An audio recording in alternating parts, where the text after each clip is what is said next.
Mr. Chairman, we stand on the threshold of a transformational moment in the history of intercity passenger rail service in America. There was an earlier such moment. That was Amtrak, creation of the Passenger Rail Corporation in 1970, when the freight rail interests of America gradually had been abandoning passenger service, discontinuing lines, discontinuing less than carload service, discontinuing the overnight railway post office service aboard intercity passenger rail. And as the RPO was discontinued, the passenger portion of the rail service became unprofitable, and the railroads, one by one, appealed to the Interstate Commerce Commission for discontinuance authority to discontinue service on that portion of the line. And gradually, passenger rail service disappeared from the landscape until finally the federal government was left holding the bag, if you will, and created, through act of Congress, the passenger rail service we know today as Amtrak.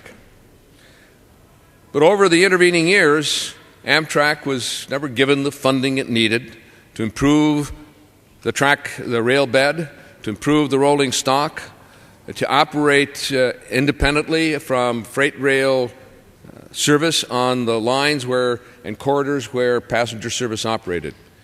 And especially over the last dozen years, we've seen declining investment in Amtrak's operations.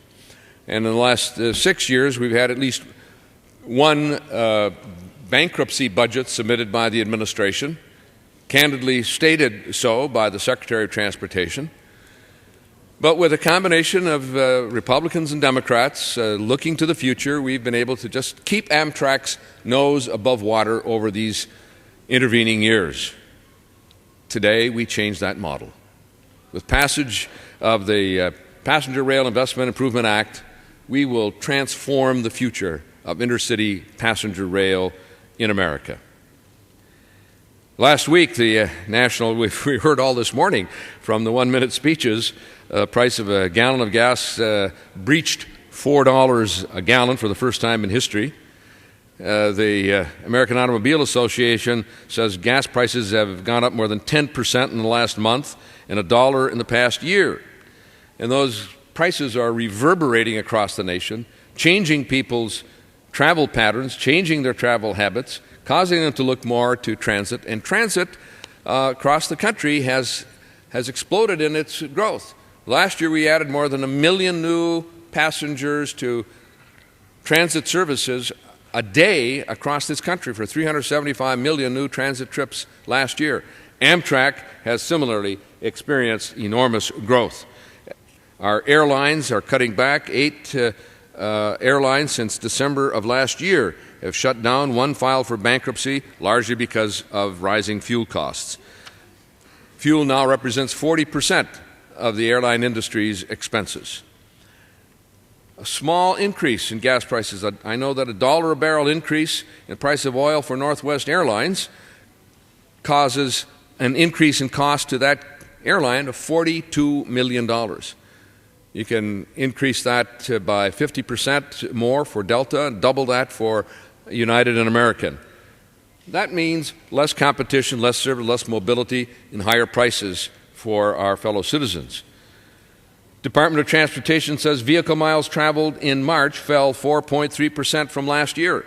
That's the first time that we've seen a drop in miles traveled on public roads in over 30 years.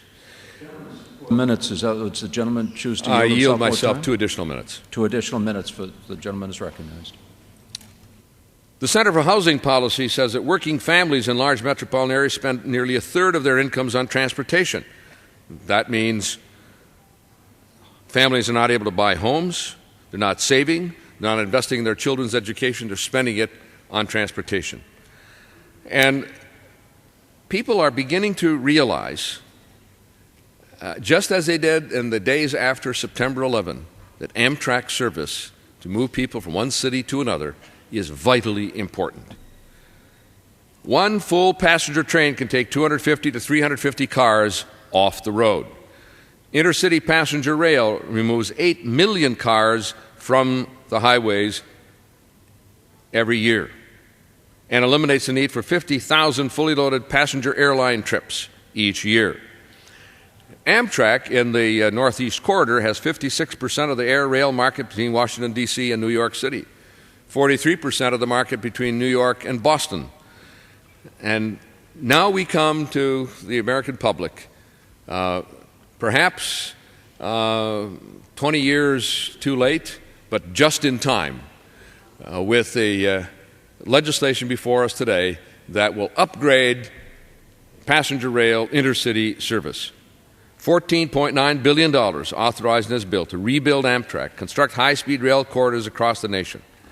And I won't go into the specifics of it. At this point, I simply want to express my deep appreciation to the gentleman from Florida, Mr. Mica, who extended his hand of cooperation, his enthusiasm for rebuilding passenger rail service in this country with some innovative ideas and a willingness to join hands and bring a truly bipartisan bill to the House floor. And to Ms. Brown of Florida, the chair of the Rail Subcommittee, who has been Amtrak's most vigorous cheerleader, advocate, did a Harry Truman-style whistle-stop tour on Amtrak. I yield myself an additional 30 seconds. The gentleman is recognized for an additional 30 seconds. When it was just about to go under, and joined forces with bipartisan initiative to save the funding for Amtrak. And Mr. Schuster from Pennsylvania, who has been a true partner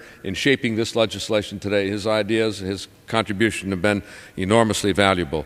So we bring to our colleagues, to America, an opportunity to join the rest of the world in world-class intercity high-speed passenger rail service. And again, I thank the gentleman from Florida, Mr. Mica.